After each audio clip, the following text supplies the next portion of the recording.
Hello everyone, and welcome back to Scary Story. Tonight I want to tell you about something that happened to me last fall. Something I still can't explain. I've always been a bit of a thrill seeker. While most people see a no trespassing sign as a warning, I see it as an invitation. So when I heard about the Blackwood Forest, a place locals whispered was cursed, I knew I had to go. They said people who went in at night didn't always come out. The perfect adventure, I thought. I packed a flashlight, a compass, and a small backpack with water and snacks, telling my roommate I was going for a late night hike. A little white lie. I drove out to the edge of the woods, the gravel road crunching under my tires. The trees were so tall and dense they blotted out the moonlight, creating a wall of absolute black. A sign, weathered and riddled with holes, read, "Keep out, private property." I grinned, switched on my flashlight, and stepped past it. The air inside the forest was immediately different. It was heavy, still, and cold. The usual night sounds, the chirping of crickets, the rustling of small animals, were gone. All I could hear was the snap of twigs under my boots and my own breathing, which seemed ridiculously loud in the oppressive silence. My flashlight beam cut a sharp, lonely cone through the darkness. It danced over massive tree trunks, their bark like wrinkled skin, and across a thick carpet of dead leaves that muffled my steps. I felt a strange sense of being watched, that prickling on the back of your neck. I'd felt it before on other adventures, but this time it was different. It felt personal. I walked for what felt like an hour, pushing deeper into the woods. The trees grew closer together, their branches tangling overhead like skeletal fingers, completely blocking out the sky. It was disorienting. I checked my compass, but the needle was spinning wildly. That's when the first real jolt of fear hit me. A magnetic anomaly, I told myself, trying to stay rational. But the feeling of being watched intensified. That's when I heard it.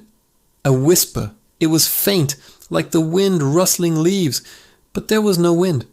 It sounded like a single word, stretched out and distorted. I couldn't make it out. I stopped, straining my ears, my heart pounding against my ribs. Silence. I must be imagining things, I thought, my mind playing tricks on me in the dark. I kept walking, a little faster now. The whispering started again, this time closer. It was a chorus of voices, all murmuring at once, their words overlapping into a meaningless, chilling hum. I swung my flashlight around, a frantic arc of light slicing through the trees. Nothing. Just endless, identical trunks disappearing into the black. The whispering stopped the moment my light hit any particular spot, only to resume from the darkness behind me as soon as I moved the beam. Panic started to bubble up in my chest. This wasn't fun anymore. I decided to turn back. I retraced my steps, or at least I tried to, but everything looked the same. Every tree, every patch of moss, every gnarled root was indistinguishable from the last. I was lost. The compass was useless and my phone had no signal. The whispering grew louder, more insistent. Now I could almost make out words, but they were in a language I didn't recognize. Guttural, ancient, and filled with a malice that made my blood run cold. It was coming from all around me now. I was surrounded. I started to run. I didn't care which direction, I just ran. Branches whipped at my face, roots tripped me, but I scrambled back up, fueled by pure terror. The whispering turned into something else. It sounded like laughter. Cold, cruel laughter that echoed through the silent woods, seeming to mock my pathetic attempt to escape. Then my flashlight beam landed on something that wasn't a tree. It was a shape, tall and impossibly thin, standing motionless between two ancient oaks. It was darker than the surrounding night, a silhouette of pure void. It had no discernible features, no face, no clothes, nothing. It was just a tall, slender pillar of emptiness. I froze, my breath caught in my throat. The laughter stopped. The whispering stopped. The forest fell into a dead, absolute silence. My mind screamed at me to run, but my body wouldn't obey. I was paralyzed, my eyes locked on the figure. As I stared, I realized it wasn't completely still. It was swaying. A slow, unnatural side-to-side motion, like a reed in a current I couldn't see or feel. And then it began to move toward me.